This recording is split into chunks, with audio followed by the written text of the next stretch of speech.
சிவாய நம. திருச்சிற்றம்பலம். தென்னாடுடைய சிவனே போற்றி, நாட்டவர்க்கும் இறைவா போற்றி, காவாய் கனகத்திரளே போற்றி, கைலை மலையானி போற்றி போற்றி, அருள்மிகு உண்ணாமொழி சமேத அண்ணாமலையார் திருவடிகள் போற்றி போற்றி, திருத்தணி முருகப் பெருமான் மலரடிகள் போற்றி போற்றி, அருள்மிகு சிவகாமி அம்பாள் சமேத அருள் ஜோதி நாதனே திருவடிகள் போற்றி போற்றி, அனைத்து அடியார்களுக்கும் திருவடி வணக்கம். குருவாழ்க. குருவே சரணம்.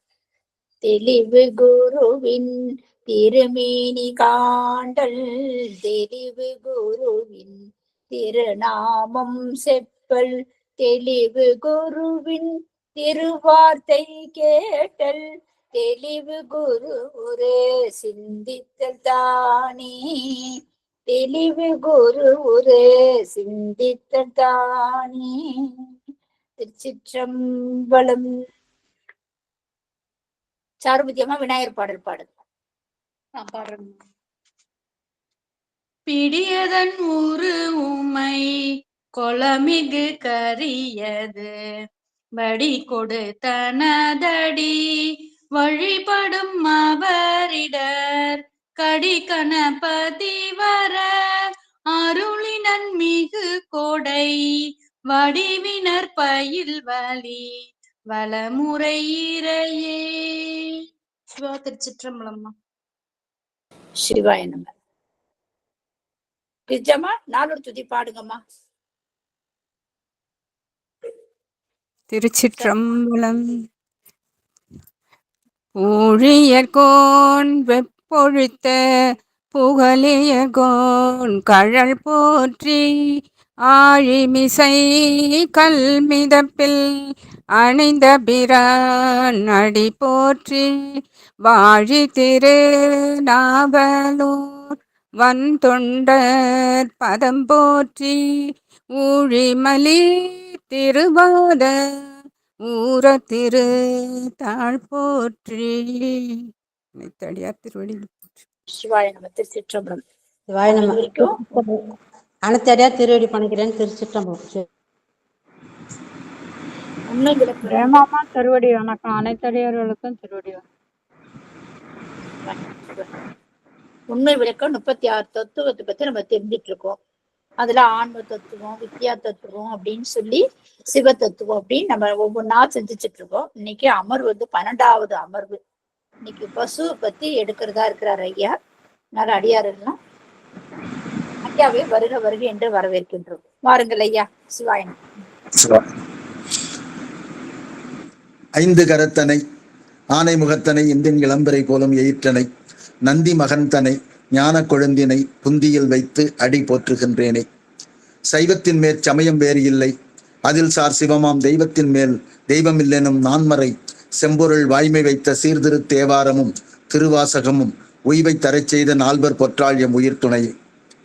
பூழியர்கோன் வெப்பு ஒழித்த புகழியர்கோன் கடல் போற்றி, ஆழிமிசை கண்மிதப்பில் அணைந்தபரான் அடி போற்றி, வாழி திருநாவலூர் வன்தொண்டர் பதம் போற்றி, ஊழிமலை திருவாத ஊர திருத்தாள் போற்றி, ஈராண்டில் சிவஞானம் பெற்றுயர்ந்த மெய்கண்டார் இணைத்தாள் போற்றி, நாராண்ட பல்லடியார்க்கு அருள் புரிந்த அருள் நந்தி நற்றாள் போற்றி, நீராண்ட கடந்தை நகர் மறை ஞான சம்பந்தர் நிழல்தாள் போற்றி, சீராண்ட தில்லைநகர் உமாபதியார் செம்பதும திருத்தாள் போற்றி, கல்லால் நிழல் மலை வில்லார் அருளிய பொல்லார் இணைமலர் நல்லார் புனைவரை. நம பார்வதீபதையே அரகர மகாதேவா. தென்னாடுடைய சிவனே போற்றி, அந்நாட்டவர்க்கம் இறைவா போற்றி, காவாய் கனகத்திரளே போற்றி, கைலை மலையானே போற்றி போற்றி. சிவா. திருச்சிற்றம்பலம். எல்லாம் வல்ல எம்பெருமானினுடைய திருவடிகளை என்னுடைய மனம் மொழி மெய்களினாலே வணங்கி மகிழ்கிறேன். உண்மை விளக்கம் என்ற நூலை நமக்கெல்லாம் தந்தருளிய திருவதிகை மனவாசகம் கடந்தார் அவர்களுடைய திருவடிகளையும், அவரது ஞானத்தந்தையாகிய மெய்கண்டார் அவர்களுடைய திருவடிகளையும் உச்சிமேல் சூட்டி உவப்பெய்துகிறேன். இந்த இணையத்திலே 12வது அமர்விலே கலந்து கொண்டிருக்கிற அத்தனை அடியார் பெருமக்களையும் திருவடிகளை வணங்கி மகிழ்கிறேன். மேலும் இந்த நிகழ்ச்சியை இடைவிடாமல் ஏற்பாடு செய்து கொண்டிருக்கிற ஈசன் குழுமத்தாருக்கும், வேலுண்டு வினையில்லை மற்றும் திருவாசக சிந்தனை குழுமத்திற்கும் எனது வணக்கத்தையும் வாழ்த்துக்களையும் தெரிவித்துக் கொள்கிறேன். இந்த அமர்வினை சிறப்பாக 11 வாரங்களாக நடத்தி கொண்டு வந்திருக்கிற நமது அம்மையார் அவர்களுக்கு, பிரேமா சம்பந்தம் அம்மையார் அவர்களுக்கு எனது நன்றி கலந்த வணக்கத்தை தெரிவித்துக் கொண்டு இந்த நிகழ்வினை தொடங்குகிறேன். வகுப்பிலே கலந்து கொள்ள முடியாவிட்டாலும் கூட இதனுடைய பதிவை கேட்டு ஒவ்வொரு முறையும் இடைவிடாமல் குரல் பதிவு அமைத்துக் கொண்டிருக்கிற கலாவதி அம்மையார் அவர்களுக்கும்,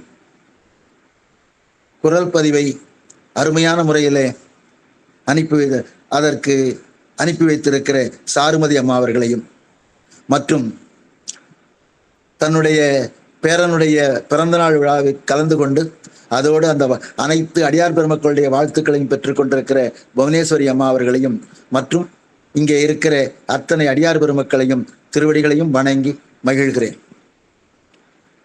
நாம் பதி, பசு, பாசம் ஆகிய முப்பொருள்களையும் பற்றி பேசுகிற சித்தாந்தம், சைவ சித்தாந்தம் என்கிற வகுப்பிலே ஒவ்வொன்றையும் பற்றி தெளிவாக அறிந்து கொண்டிருக்கிறோம். பதி என்பது இறைவன், அது ஒன்று. பசு உயிர், அது பல. மாயை என்பது ஆணவம், கன்மம், மாயை ஆகிய 3 வகைப்படும். மாயையில்தான் அதன் காரிய பொருளாகிய 36 தத்துவங்கள் வருகின்றன. அதனையும் நாம் விளக்கமாக பார்த்தோம்.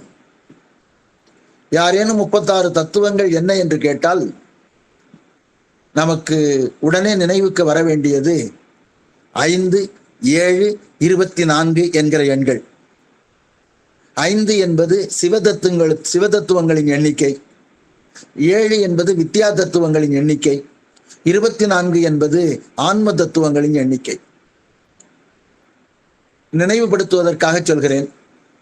சிவதத்துவம் 5: சிவம், சக்தி, சாதாக்கியம், மகேஸ்வரம், சுத்தவித்தை. அதே போல வித்யா தத்துவங்கள் 7: காலம், நியதி, கலை, வித்தை, அராகம், புருடன், மாயை. ஆன்ம தத்துவங்கள் 24: அந்த கரணங்கள், மனம், புத்தி, அகங்காரம், சித்தம். அதே போல 5 தன்மாத்திரைகள்: சுவை, ஒளி, ஊறு, ஓசை, நாற்றம். 5 பூதங்கள்: நிலம், நீர், நெருப்பு, காற்று, ஆகாயம். அதே போல நம்முடைய ஞானேந்திரியங்கள்: மெய், வாய், கண், மூக்கு, செவி. கண்மேந்திரியங்கள்: கை, கால், வாய், கருவாய், எருவாய். ஆக மொத்தத்தில் ஆன்ம தத்துவங்கள் 24. இதுவரை நாம மிக தெளிவாக படித்திருக்கிறோம் என்று வைத்துக்கொள்வோம். ஏனென்றால் தத்துவங்கள் படிக்க படிக்க மேலும் மேலும் பல செய்திகளை நமக்கு தருகின்றன. எனவே நாம ஓரளவுக்கு படிச்சிருக்கிறோம் அப்படின்னு நினைச்சிட்டு அடுத்துதான் அந்த மனவாசகம் கடந்தார் 8 வினாக்களை கேட்டிருந்தார். அதில் தான் முதல்ல எடுத்த உடனே 6 தத்துவம் ஏது அப்படிங்கிற கேள்விக்கு பதில் சொல்லியிருந்தோம். அடுத்தது ஆணவம் ஏது, ஆணவத்தினுடைய இயல்பையும் படித்தோம். அடுத்தது கன்மம், கன்மத்தினுடைய இயல்பையும் படித்தோம். இன்றைய வகுப்புல ஆக பாசம் முடிஞ்ச உடனே பசு அப்படின்னா என்ன அப்படிங்கிறத இன்னைய வகுப்புல படிக்க போறோம். பசு என்பது உயிர், நமக்கு தெரியும். நம்ம உடம்பு தான் நாம நினைச்சிட்டு இருக்கோம். ஆனா உடம்பு இல்லை அப்படிங்கிறது தெரிஞ்சுக்க போறோம். அதே போல இந்த உடம்பு இல்லைங்கிற மாதிரி நாம அனுபவிக்கக்கூடிய இன்ப துன்பங்களும் நாம் இல்லை என்பதை நாம தெரிஞ்சு கொள்ள போறோம். அதைத்தான் இந்த பாடல்ல ஒரே வரியில என்னை எனக்கு அறிய காட்டீர், நான் யாருங்கிறத எனக்கு காட்டுங்க அப்படின்னு குருநாதரிடம் வேண்டுவதாக இந்த 23வது பாடல் அமைந்துள்ளது. அந்த பாடலை பார்த்துட்டு அந்த பொருளை பார்ப்போம். பசு நான் யார்? ஆறாறு தத்துவமும் ஆணவமும் வல்வினையும் மாறா அருளால் வகுத்துரைத்தீர், வேறு ஆகா என்னை எனக்கு அறிய காட்டீர், இவை கண்டேன் உன்னறிய தேசிகரே உற்று. உண்ணுதல் அப்படின்னா நினைத்தல்னு அர்த்தம். உன்னறியன்னா நினைத்தற்கு அறிய. நம்ம திருவம்பாவையில கூட அன்னே இவையும் சிலவோ பல அமரர் அப்படின்னு வரும்போது உன்னற்கு அறியான். உண்ணுதல்னா எண்ணுதல், எண்ணுதற்கும் அறியவன். அதே போல இங்க உன்னறிய தேசிகர் அப்படின்னா எண்ணுதற்கு அறிய பெருமைகளை உடைய ஞான தேசிகரே, எனது ஞானாசிரியரே, அதான் உன்னறிய தேசிகரே சொன்னார். 6 தத்துவம், 6ன்னா 36 தத்துவங்கள். 36 தத்துவங்கள் சொல்லும் போது இந்த 36ங்கும் போது ஒரு சிறப்பான செய்தி என்னன்னு கேட்டா, ஒரு திருப்புகழ்ல ஆறுமுகம் ஆறுமுகம் ஆறுமுகம் ஆறுமுகம் ஆறுமுகம்னு 6 முறை வரும். ஆறுமுகம் ஆறுமுகம்னு 6 முறை வந்தாலே 6 36 ஆக அந்த 36 தத்துவங்களை அவர் அந்த இடத்துல குறிப்பிடுகிறார் என்று நாம் நினைவில் வைத்துக் கொள்ளலாம். அதே போல திருக்குறள்ல 36வது அதிகாரம் மெய்யுணர்தல். ஆக 36 தத்துவங்களை கடந்தால் நாம் மெய்ப்பொருளாகிய சிவனை காண இயலும் என்பதைத்தான் அவர் தனது 36வது அதிகாரமாக மெய்யுணர்தல்ங்கிறத வச்சிருக்கிறார். ஏன்னா இந்த 36ன்னு அந்த நினைவு வந்தது, அதை சொன்னேன். ஆக 6 தத்துவமும் ஆணவமும், ஆணவம்ங்கிற அதனுடைய இயல்பையும் வல்வினை கண்மத்தையும் மாறா அருளால் வகுத்துரைத்தீர், அடியேன் மீது கொண்ட நீங்காத பெருங்கருணையினாலே நீங்கள் மிக விளக்கமாக சொல்லி, வகுத்து உரைத்தல்னா விளக்கமா சொல்றது. 2 முறை உண்டு, ஒன்று தொகுத்து உரைத்தல், இன்னொன்று வகுத்து உரைத்தல். தொகுத்து உரைத்தல்னா இப்ப நம்ம முன்னாடி சென்ற வகுப்புல இது படிச்சிருக்கோம் அப்படின்னு சொல்றோம் இல்லைங்களா, அது தொகுத்துரைத்தல். வகுத்துரைத்தல்னா ஒவ்வொன்னா இப்படி இந்த நிலம்னா என்ன, அதனுடைய பண்பு என்ன, அதற்கு வடிவம் என்ன அப்படின்னு நம்ம சொல்லிக்கிட்டே வந்திருக்கிறோம். பண்பு என்ன, தொழில் என்ன, அதுக்கு அதிதேவதை என்ன அப்படின்னு சொல்றோம்ல, இதெல்லாம் வகுத்துரை. ஆக இந்த 36 தத்துவங்களையும் ஆணவத்தினுடைய இயல்பையும் கண்மத்தினுடைய இயல்பையும் எங்களுக்கு மிக விளக்கமாக சொன்னீர்கள், வகுத்துரைத்தீர்.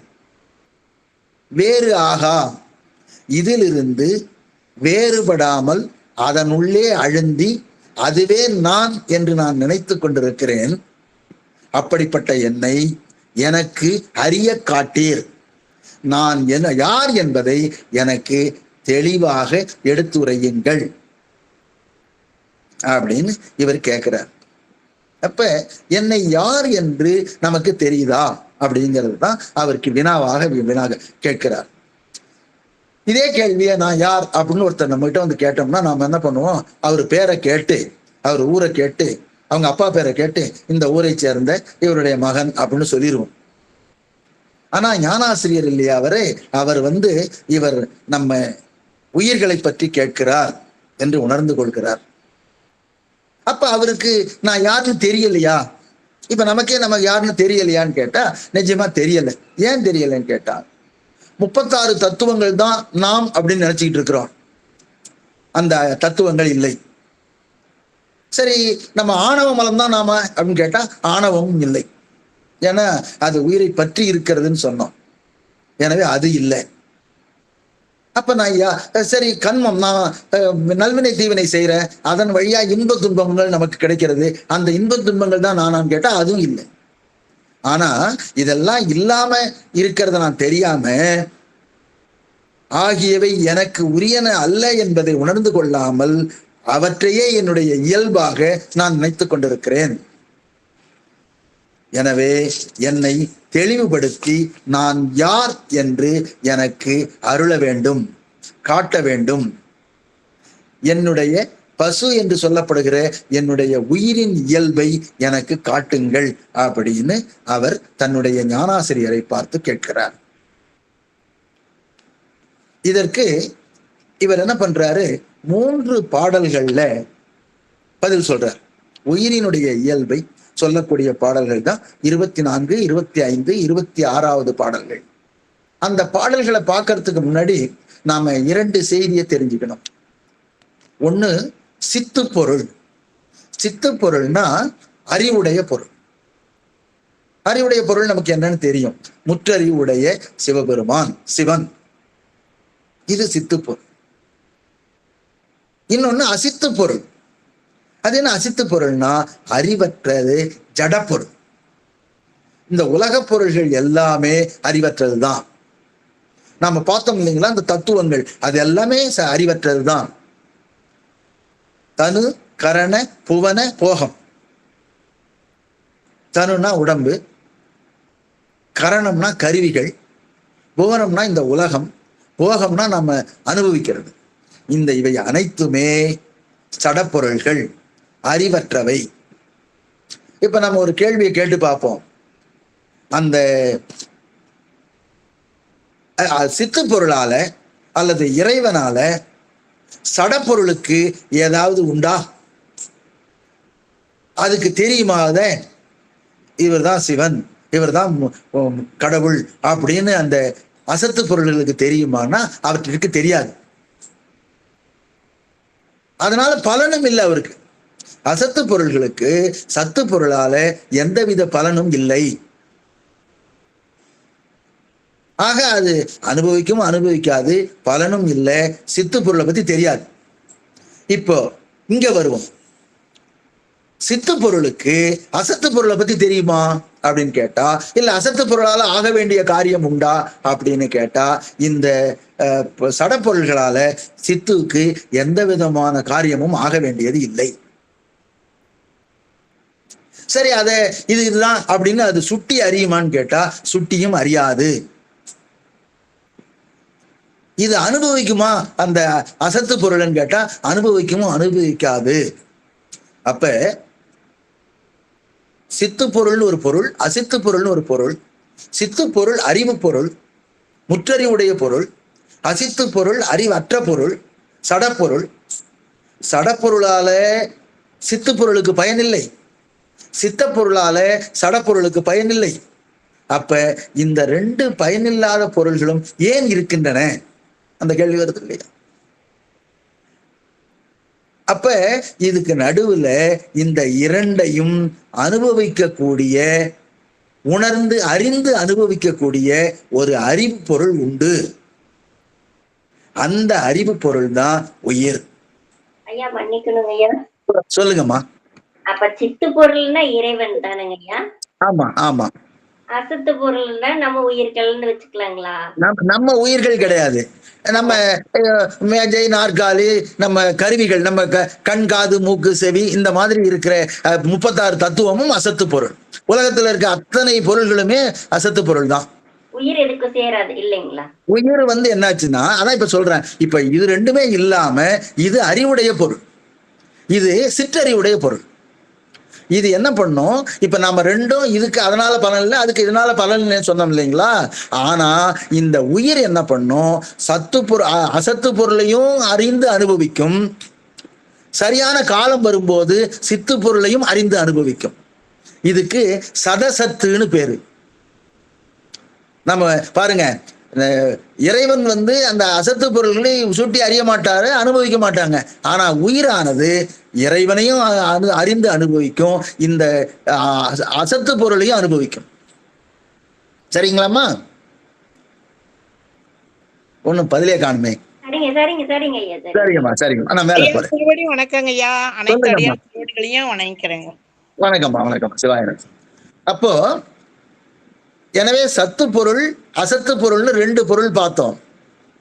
இந்த ரெண்டும் இல்லாம ஏன் மூணாவது இந்த ரெண்டும் இல்லாம இருக்கலாம், ஆனா இந்த உயிருக்கு இந்த ரெண்டும் இருந்தா தான் உலக அனுபவம் ஏற்படும் அப்படிங்கிறதுக்காக தான் இது இரண்டையும் அனுபவிக்கக்கூடியது.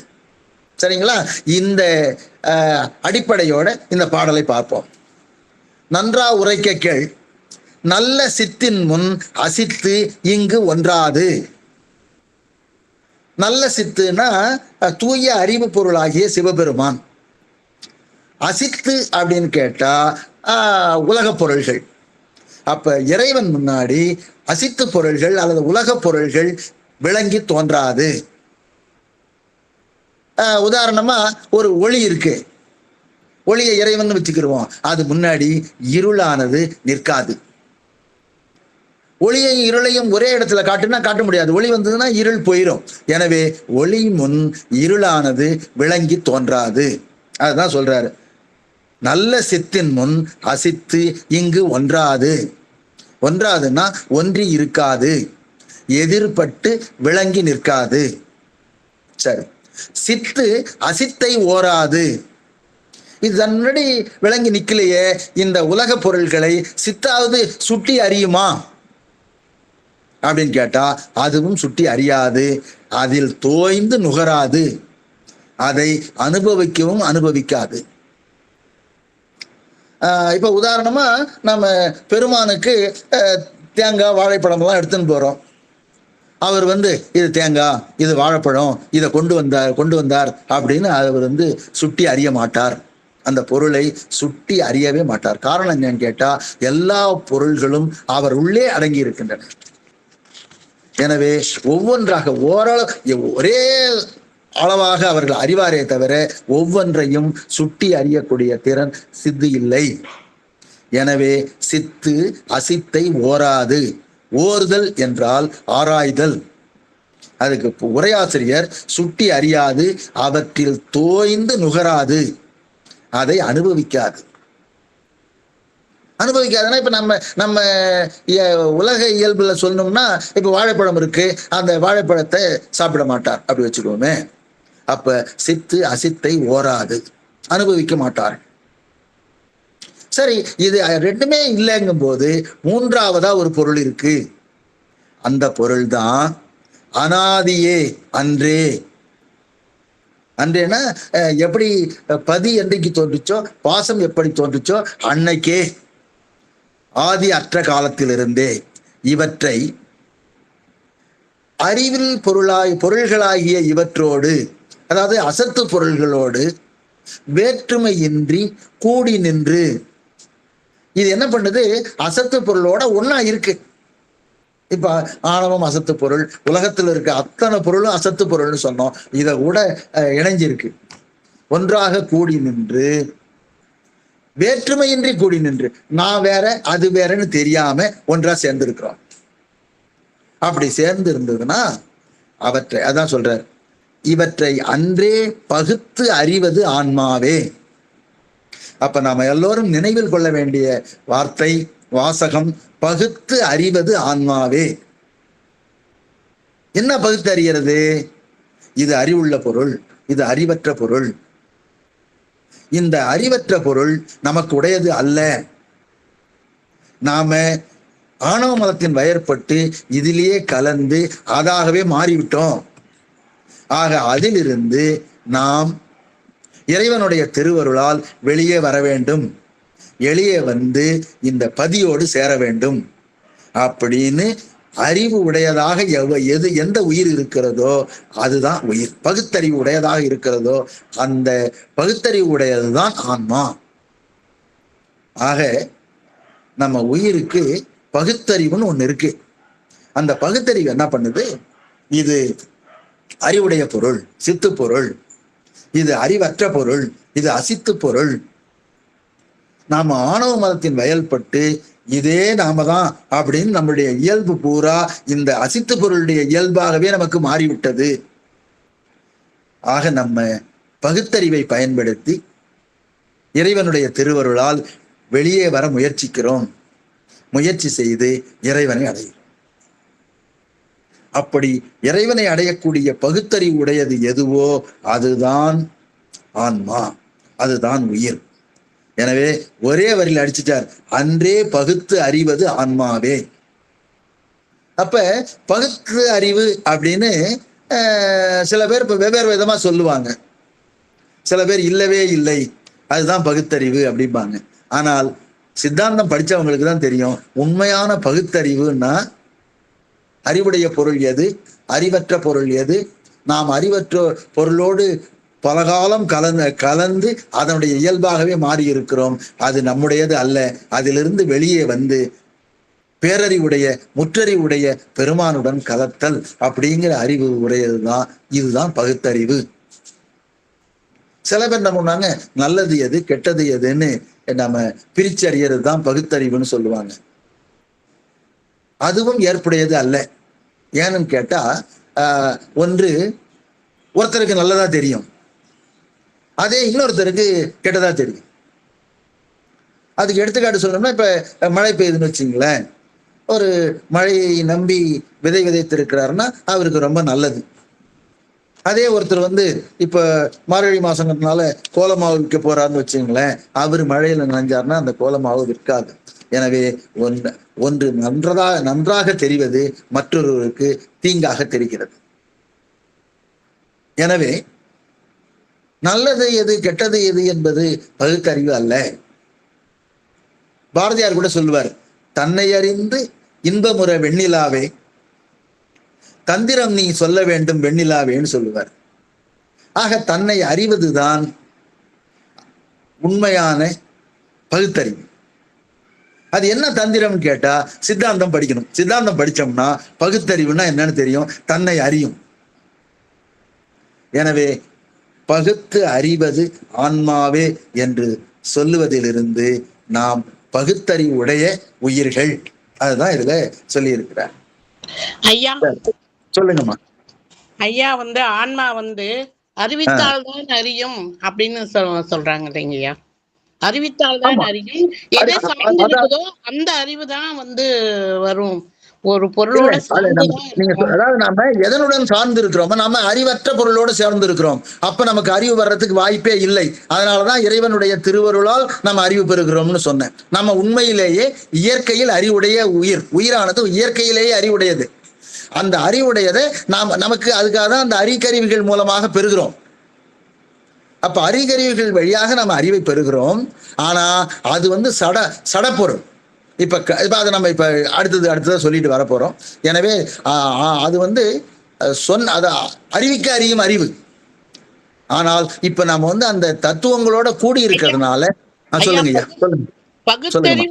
பகுத்தறிவு நிரந்தரமா இல்ல அறிவித்தால் அறியும் அறிவாங்கய்யா ஆன்மாவுக்கு பகுத்தறிவு தான். அதாவது அறிவிக்க அறியும் தன்மை கொண்டது. ஆனா பகுத்தறிவு தான் இதுக்கு உண்மையான இயல்பு. இறைவனோடு சேர வேண்டும் என்கிற பகுத்தறிவை அறிவதுதான் நமக்கு பகுத்தறிவு தான். அதனாலதான் இவர் அழகா சொல்லியிருக்காரு, அன்றே பகுத்து அறிவது ஆன்மாவே. ஆக இயல்பு என்ன, நம்ம உயிருக்கு இயல்பு என்னன்னு கேட்டா அதுதான். ஆனா அந்த பண்பை இப்ப நம்ம பின்னாடி சொல்லிட்டு வரப்போறோம். இப்ப நமக்கு பகுத்தறிவது ஆன்மா, அதோட வச்சுக்கிட்டு அடுத்தது போவோம். இப்ப இது இன்னும் கொஞ்சம் விளக்கணும் அப்படின்னு சொன்னா, உலக பொருள்கள் இருக்கு. இந்த சடமாகிய எல்லா பொருள்களும் சிறு சிறு பகுதி பொருள்களால் செய்யப்பட்டவை. அதுதான் செய்யப்படு பொருள். இந்த செய்யப்படு பொருள் நாம் நுகர்வதற்காக செய்யப்பட்டது. இவை நுகர்வதற்காக அல்லது அனுபவிப்பதற்காக செய்யப்பட்டன. இதை நாம கண்டு அறிகிறோம், கேட்டு அறிகிறோம், உண்டு அறிகிறோம், உயிர்த்து அறிகிறோம், உற்று அறிகிறோம். நம்ம இதுல படிச்சிருக்கிறோம். எனவே கண்டு கேட்டு உண்டு உயிர்த்து இப்படியெல்லாம் நம்ம அறிவு வருது. அதாவதுதான் நம்ம அறிவிக்க அறியும்னா நம்ம இந்த கருவிகளால இதை அறிகிறோம். இந்த கருவிகளால அறியும் பொழுது நமக்கே தெரியும் இது நிலையானது அல்ல. இதை இப்ப பின்னாடி ஒண்ணு பார்த்துட்டு வரப்போம். இப்ப உதாரணமா இப்போ ஒரு கட்டில் இருக்குன்னு வச்சுங்களேன். அந்த அவருடைய உரையாசிரியர் சொல்ற உதாரணத்தை சொல்றேன். ஒரு கட்டில் இருக்கு, அதனுடைய கால்கள்லாம் மிக அழகாக கடையப்பட்டிருக்கின்றன. அந்த மரப்பலகையில நல்ல மர சிற்ப வேலைகள் இருக்கின்றன. பார்க்கறதுக்கு கண்ணை கவரக்கூடிய வகையில இருக்குது. அந்த கட்டில பார்த்த உடனே நாம் என்ன நினைப்போம், சரி இதை நுகர்வதற்கு ஒரு அறிவுடைய பொருள் இருக்கிறது, அறிவுடைய பொருள் இருக்க வேண்டும். ஆக இந்த செய்யப்படும் பொருளை செய்யப்பட்ட கட்டிலை பார்த்தவுடன் நாமளா ஒரு யூகிக்கிறோம். என்ன யூகிக்கிறோம்? இதை பயன்படுத்துவதற்கு ஒரு அறிவுடைய பொருள் வேண்டும். எனவே உலகத்தில் இருக்கிற இதேதான் எல்லாம். அப்ப இந்த கட்டிலை பார்க்க உடனே இதை பயன்படுத்தக்கூடிய ஒரு அறிவுடைய ஆன்மா இருக்க ஒரு பொருள் இருக்கிறது என்று தெரிஞ்ச மாதிரியே இந்த உலகத்தை பார்க்கிறோம். இந்த உலகமும் பல பகுதிகளால் செய்யப்பட்ட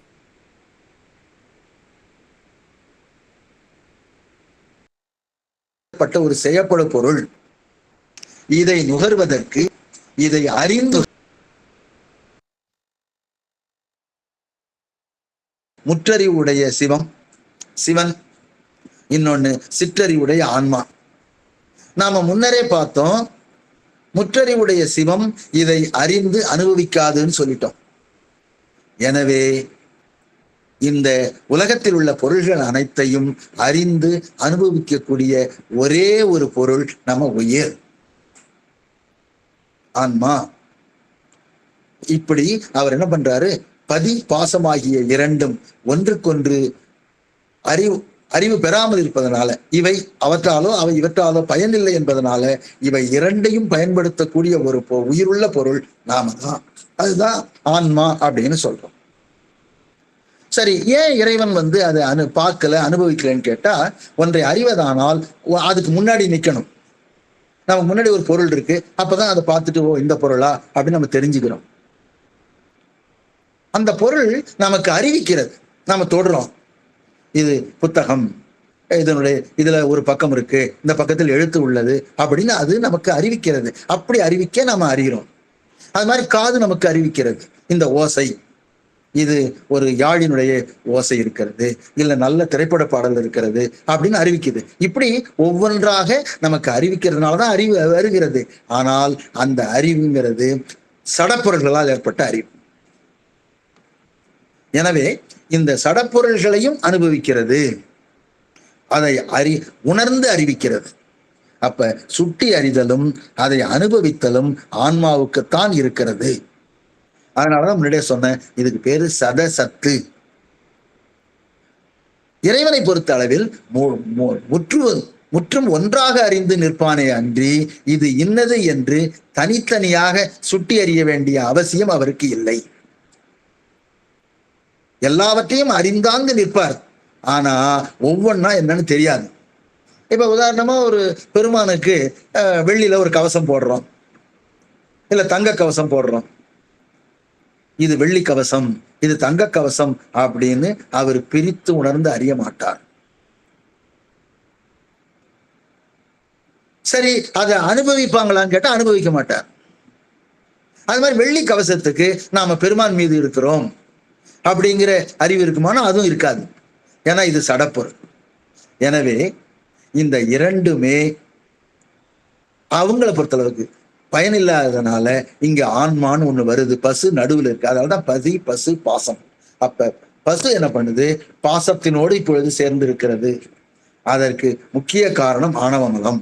இந்த ஆணவமலத்தின் காரணமா இதோடு சேர்ந்து அதுவாய் ஒன்றி நிற்கிறது. இப்ப ஒருத்தர் செல்வந்தர் ஆகுறார், கஷ்டப்படுறார், உழைக்கிறார், செல்வந்தர் ஆயிட்டார். அப்ப அவர் என்ன நினைச்சுக்கிறாரு, இந்த செல்வம் நிலையானதுன்னு நினைச்சிருப்பார். இது இடையில் இடையிலேயே மறைந்து விடக்கூடிய இயல்பு உடையது அப்படின்னு அந்த செல்வந்தருக்கு தெரியாது. அவரு தனக்கு உயிராக அதை நினைச்சுப்பார். அப்ப பேங்க் பேலன்ஸ் எடுத்து பார்த்துக்குவார், இல்லது அந்த பொருள்களை பார்ப்பார், இந்த பொருள்களை பார்ப்பார். அதை எவ்வாறு பாதுகாக்கிறதுங்கிறத முழு முயற்சி எடுப்பார். சப்போஸ் ஒரு வருமான வரித்துறையிலேருந்து ஒரு ஆய்வுக்கு வந்துட்டாங்கன்னு வச்சுங்களேன், ரெய்டு வந்துட்டாங்கன்னா இவர் அப்படியே மூர்ச்சி ஆயிடுவார், தன் உணர்வு இழந்து விடுவார். காரணம் என்னன்னு கேட்டா, அந்த செல்வம் தான் தான் அப்படின்னு நினைச்சுக்கிட்டு தன்னுடைய தானே ஆயிட்டார், அதே மாதிரி ஆயிட்டார்.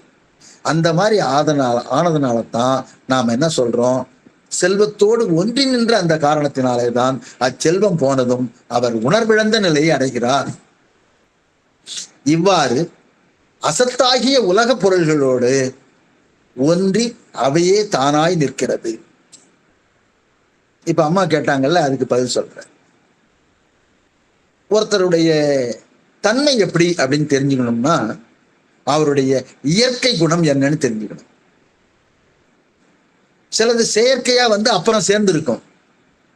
ஆனா அவருடைய இயற்கையான குணத்தை வச்சுதான் அவர் நல்லவரா கெட்டவரான்னு தெரிஞ்சுக்கணும். நம்ம உயிரை பொறுத்த அளவிற்கு இயற்கையான குணம் என்னன்னு கேட்டா சிவனை அடைதல். எப்படி சொல்றீங்க? சிவனும் அறிவுடைய பொருள், நாமும் அறிவுடைய பொருள். அப்ப அறிவுடைய பொருள் அறிவுடைய பொருளை சேர்வதுதான் தன் இனம் சேர்தல். தன் இனத்தோடு சேர்ந்து அது பழகும். ஆனா இது என்ன பண்ணுது? உலக பொருளோடு சேர்றதுங்கிறது ஒரு செயற்கையான உணர்வு. இயற்கையான உணர்வு இயற்கையான உணர்வு இறைவனோடு சேர்தல். ஏன்னு கேட்டா அதுக்கும் அறிவு இருக்கு, ஆன்மாவுக்கும் அறிவு இருக்கு. ஆக அறிவுடைய பொருளைத்தான் சேர வேண்டும்.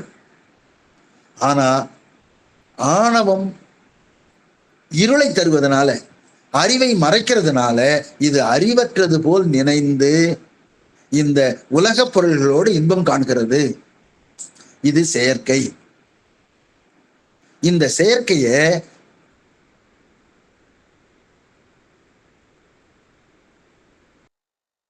ஞானாசிரியர் உணர்த்தும் போதுதான் நாம உலக பொருள்களை தான் இயற்கை நம்மளுடைய. எனவே ஞானாசிரியர் உணர்த்தும் பொழுது இவர் என்ன பண்றாங்க? இங்க இருந்து இது எல்லாம் செயற்கையை விட்டுட்டு நான் இயற்கைக்கு போறேன் அப்படின்னு இறைவனுடைய திருவடியே நினையும்.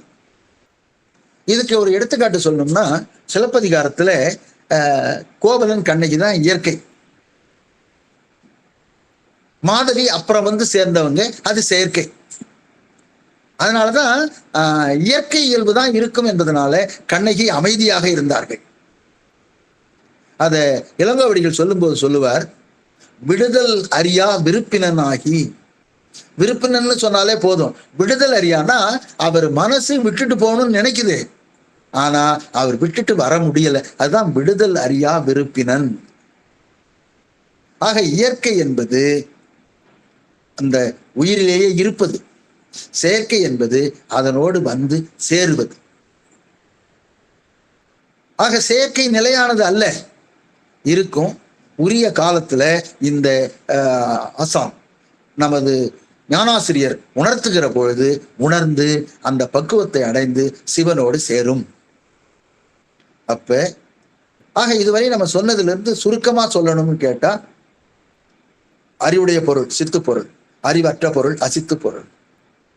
இந்த ரெண்டுமே இந்த ரெண்டுக்கும் அதனால் பலன் இல்லை. எனவே இந்த இரண்டையும் அனுபவிக்க நாம அந்த ரெண்டு ஏன் இருக்குன்னு கேட்டா நமக்காக தான் இருக்கு.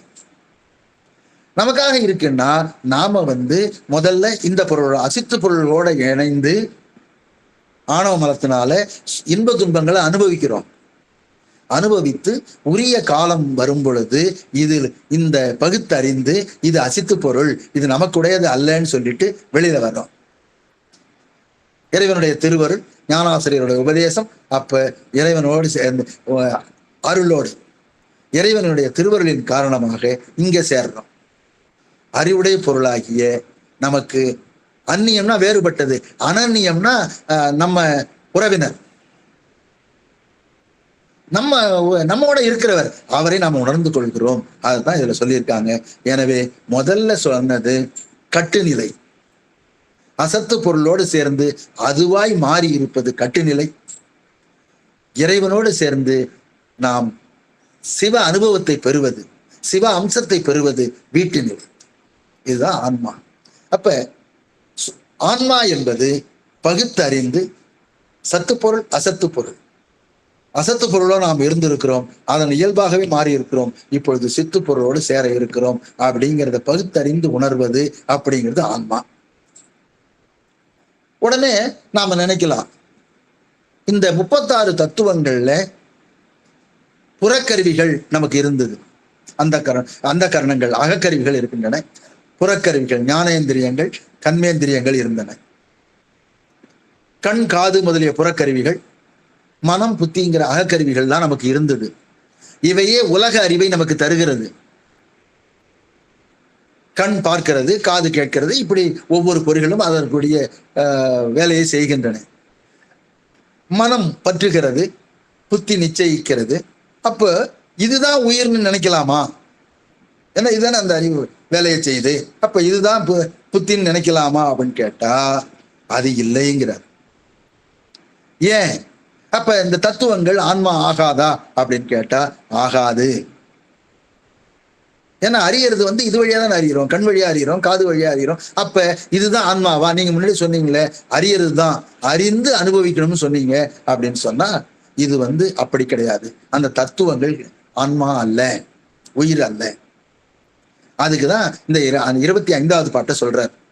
அந்த பாடலை பார்ப்போம். தத்துவங்கள் ஆறாரும் தம்மை தாம் என்று அறியா. இந்த 36 தத்துவங்களும் தன்னை தான் அறியாது. இப்ப உதாரணமா சொல்லணும்னா, இப்ப கண் இருக்கு, நான் கண், நான் பார்க்கிறேன் அப்படின்னு கண்ணுக்கு தெரியாது. அதே போல காது இருக்கு, காது நான் காது, நான் கேட்கிறேன் அப்படின்னு காதுக்கு தெரியாது. சரி, கண்ணு இருக்கிறது காதுக்கு தெரியுமா அப்படின்னு கேட்டா காதுக்கு தெரியாது. அதே மாதிரி காது இருக்கிறது கண்ணுக்கு தெரியுமான்னு தெரியாது. அது பாட்டுக்கு 5 பொறிகளும் அது இருக்கும். அதே மாதிரிதான் மனம், புத்தி, அகங்காரம், சித்தம் ஆகியவையும். எனவே இந்த தத்துவங்கள் தம்மை தாம் என்று அறியா. எத்தன்மை எண்ணில் இது எப்படி சொல்றீங்க அப்படின்னு கேட்டா இயம்ப கேள், அதை விளக்கமாக சொல்கிறேன் கேட்பாயாக. சுத்தமாம் 6 சுவையும் அறியாவே தம்மைத்தாம். 6 சுவை தெரியும், இனிப்பு, புளிப்பு, கார்ப்பு அப்படின்னு 6 சுவை இருக்கு இல்லைங்களா? அந்த சுவைகளுக்கு நாம இனிப்பாக இருக்கிறோம், நான் புளிப்பாக இருக்கிறேன், நான் கசப்பா இருக்கிறேன் அப்படிங்கிறது அந்த சுவைக்கு தெரியாது. அதே மாதிரி இனிப்பு, புளிப்பு இருக்கு இன்னொன்னுட்ட அப்படின்னு அதுக்கு தெரியாது. அப்படின்னு பார்த்தா சரி, அந்த உணவுல போட்டிருக்கோம், சரி உணவு காரமாக இருக்கிறது, அந்த உணவுக்காவது தெரியுமானா தெரியாது. அதுதான் இந்த வரியில சொல்றார், 6 சுவையும் அறியாவே தம்மைத்தாம். பாருங்க, ஒரு ஓமை போடுறார். அந்த ஓமை எப்படிப்பட்ட ஓமைன்னு பாருங்களேன். அப்ப 6 சுவையும் தம்மைத்தாம் அறியாது. சரி, கூறின் அவை இவை போல கொள். விளக்கமாக சொல்வது என்றால் அவை அந்த தத்துவங்களை பார்க்கிறப்ப இது மாதிரி வச்சுக்கோ. இதை போலவே அந்த தத்துவங்களும் ஒன்றை ஒன்று அறியாது. தத்துவங்கள் ஒன்றை ஒன்று அறியாதுன்னு எப்படி தெரிஞ்சுக்கிறோம்னா, எப்படி சுவையானது ஒரு சுவை மற்றொரு சுவையை தெரியாதோ, அல்லது மற்றொரு சுவை இருக்குன்னு தெரியாது, தன்னைத்தானேவும் அறியாதோ, அதே போல இந்த தத்துவங்களும் தாம் இருக்கிறது அதுக்கு தெரியாது, இன்னொரு தத்துவம் இருக்கு என்றும் தெரியாது. இதைத்தான் அந்த பாடல்ல சொல்றார். தத்துவங்கள் ஆறாரும் தம்மை தாம் என்று அறியா. எத்தன்மை எண்ணில் இயம்ப கேள். சுத்தமாம் 6 சுவையும் அறியாவே தம்மை தாம் கூறில் அவை இவை போல் கொள். இதுல நம்ம ஒன்றும் விளக்கமா சொல்ல வேண்டியது இல்லை என்று நினைக்கிறேன். ஏன்னா இது நல்ல எளிமையான ஒரு வெண்பாவாக இருக்கிறது. அப்ப உண்ணும் உணவுல இனிப்பு, புளிப்பு, உவர்ப்பு, துவர்ப்பு, கைப்பு, கார்ப்பு என 6 வகையான சுவைகள் இருந்தாலும் கூட அது தன்னிடம் இருக்கிற சுவை என்னது என்று அதற்கு தெரியாது. அதே போல பக்கத்துல இருக்கிற சுவைகளையும் தெரியாது. எந்த உணவுல போட்டோம்னாலும் இதுல உப்பு அதிகமா இருக்கு, அல்லது இனிப்பு அதிகமா இருக்கு, கசப்பு அதிகமா இருக்குன்னு பார்த்தா அதுவும் அதுக்கு தெரியாது. அதே போலத்தான் இந்த ஆன்மா தன்னை நோக்கி தன்னியல்பையும் அறியக்கூடியதாக உள்ளதோ, அது எது தன்னியல்பை நோக்கி தன்னை நோக்கி அறியக்கூடியதாக இருக்கிறதோ. ஏன்னா தத்துவத்துக்கு தெரியாது, ஆனா இந்த ஆன்மாவுக்கு தெரியும். அது தன்னை நோக்கி தன்னையும் தெரியாது, தன்னுடைய இருப்பையும் தெரியாது, ஆனா இந்த ஆன்மாவுக்கு தன்னை தெரியும். எனவே எது தன்னை நோக்கி தன் இயல்பையும் அறியக்கூடியதாக உள்ளதோ அதுவே ஆன்மாவாக இருக்க முடியும். ஆனா தத்துவங்கள் தம்மை நோக்கி தம்மை அறியாது என்பதனாலே தத்துவங்கள் ஆன்மாவாக இருக்க முடியாது. அப்ப தத்துவங்கள் இல்லை அப்படின்னு நம்ம தெரிஞ்சுக்கிட்டோம். அப்ப நம்ம உடம்போ, கை கால் போன்ற கர்மேந்திரியங்களோ ஞானேந்திரியங்களோ ஆன்மா இல்லை, அது நமக்கு தெளிவா தெரியும். சரி, அப்ப யார் தான் ஆன்மா அப்படின்னு கேட்டா அடுத்த பாடல்ல சொல்றார், 6 சுவையும் அருந்தி, அருந்தினா சாப்பிட்டு, 6 சுவையும் சாப்பிட்டு அவை தம்மை வேறு ஒருவன் கூறியிடும் மேன்மை போல. ஒருத்தர் சாப்பிடுறாரு, சாப்பிட்ட உடனே அவர் சொல்லுவார், இது இனிப்பாக இருக்கிறது, இது உப்பு அதிகமா இருக்கு, இது மிகவும் காருது, எனக்கு காரமா இருக்கு அப்படின்னு யார் சொல்லுவா? அதை யார் அனுபவிக்கிறாரோ, யார் அருந்துகிறாரோ, யார் உண்கிறாரோ அவர் தான் சொல்லுவார். அதான் சொல்றார், 6 சுவையும் அருந்தி அவை தம்மை வேறு ஒருவன் கூறியிடும் மேன்மை போல். வேறு ஒருத்தர் சொல்லுவது போல 6 அந்த 36 தத்துவங்களும் ஒன்று ஒன்றா நாடி ஒவ்வொன்றாக கண்டு உணர்ந்து, அதான் ஒன்று ஒன்றா நாடி உணர்ந்து ஓதில். அப்படி சொன்னால் அதில் உற்று அறிவாய் நின்ற பொருள் தானே காண் நீ. அப்ப ஒவ்வொன்றையும் உணர்ந்து அதிலே இருக்கக்கூடிய பொருளாக அவற்றை பற்றி அறியக்கூடிய பொருள் நீதான். அதான் அதில் சொல்றார். அந்த தத்துவ கூட்டத்தோடு பொருந்தி அத்தத்துவங்களோடு ஒன்றுபட்டு நின்று அவற்றால் அறிவு விளங்கி வரக்கூடிய அறிவு பொருள் தான் நீ. அப்ப நம்ம தத்துவ கூட்டத்தோட சேர்றோம், ஒவ்வொன்றையும் அறிகிறோம். எப்படி நம்ம ஒருத்தர் உணவு உண்பவர் ஒவ்வொரு சுவையையும் உணர்ந்து அறிந்து சொல்கிறாரோ, அதை போல தத்துவ கூட்டங்களில் இல்லாத வேறு ஒருவர் அதை ஒவ்வொன்றாக உணர்ந்து அறிந்து கொண்டு அறியும் போது ஒரு அறிவு நமக்கு வருகிறது. அந்த அறிவு பொருள் தான் உயிராகிய நீ. அதான் சொன்னார், நின்ற பொருள் தானே காண் நீ. பாருங்க எவ்வளவு ஒரு இயல்பு அந்த பாடல்ல கேட்கும் போது, என்னை எனக்கு உணர காட்டீர், நான் யாருன்னு எனக்கு நீங்க இப்ப சொன்னா நன்றாக இருக்கும் அப்படின்னு அங்க சொன்னார். இங்க என்ன பண்றார், நீ அப்படின்னு முடிக்கிறார் இந்த பாட்டு. நின்ற பொருள் தானே காண் நீ. இந்த தத்துவங்களோடு ஒன்றாக சேர்ந்து ஒவ்வொன்றாக அறிந்து அவ்வாறு அறியக்கூடிய பொருள் எதுவோ அந்த அறிவில்லை, அது அறியக்கூடிய பொருள் எது அப்படின்னு கேட்டா நீதான், அதுதான் உயிர். அப்ப தத்துவங்களை அறியக்கூடியதுதான் உயிர். தத்துவம் இல்லை உயிர். தத்துவங்கள் அனைத்தையும் அறிந்து பிறருக்கு சொல்லக்கூடிய, எப்படி சாப்பிட்டு இந்த சுவை உடையதுன்னு சொல்ற மாதிரி இவருக்கு அறிவு அதை சொல்லக்கூடிய அளவிற்கு உள்ள அறிவு பொருளாகிய நீதான் உயிர். ஆக நம்ம முன்னாடியே சொன்ன மாதிரி தான் உணவு தன்னுடைய சுவையை அறியாது என்பதனால அதை வேறு ஒருவர் உண்டு இந்த மாதிரி இருக்கும் அப்படின்னு சொல்லக்கூடியதாக ஒரு பொருள் இருக்க வேண்டும். அந்த மாதிரி தத்துவ கூட்டங்களிலிருந்து வெளியே இருந்து வேறுபட்டு நின்று அதை ஒவ்வொன்றாக அறிந்து அதை பற்றிய அறிவை உடையது எதுவோ அதுதான் உயிர். அப்ப உயிரை பற்றிய வரையறை வேணும்னா முதல் பாடல்ல அந்த பாடல்ல சொன்னார், உயிர் பகுத்து அறிவது ஆன்மா. ஆன்மா தத்துவம் அல்ல, தத்துவங்கள் அல்ல. தத்துவங்களிலிருந்து வேறுபட்டு அந்த தத்துவத்தை எது உணர்கிறதோ அதுதான் ஆன்மா அப்படின்னு இந்த மூன்று பாடல்களிலையும் விளக்கமாக அந்த ஞான தேசிகரானவர் சொல்லி இருக்கிறார். அந்த பாடலை பார்ப்போம். 6 சுவையும் அருந்தி அவை தம்மை வேறு ஒருவன் கூறியிடும் மேன்மை போல் 6 ஒன்று ஒன்றா நாடி உணர்ந்து ஓதில் அதில் உற்று அறிவாய் நின்ற பொருள் தானே காண் நீ. ஆக இவற்றினுடைய தத்துவங்களை நாவற்றையும் பெற்று அவை ஒவ்வொன்றின் வழியாகவும் வரக்கூடிய அறிவை அறிந்து நாம் அனுபவிக்கக்கூடிய ஒன்றுதான் இந்த ஆன்மா உயிர். எனவே அறிவிக்க அறியும் அறிவு அப்படின்னு சொன்னால் அந்த தத்துவ கூட்டங்களினாலே நமக்கு வரக்கூடிய அறிவு, அதுதான் அறிவிக்க அறிவு. அறிவுக்குன்னா வேற ஒருத்தர் சொல்றதுன்னு கிடையாது, இந்த மாதிரி 5 பொறிகள் வழியாகவும் வரக்கூடிய அறிவு. சொன்னாலும் கூட அதை நாம் காதால் கேட்டுதான் உள்ள வாங்குறோம். எனவேதான் அறிவிக்க அறிவும் அறிவும் நமக்கு தத்துவங்களின் வழியாக வரக்கூடிய அறிவு.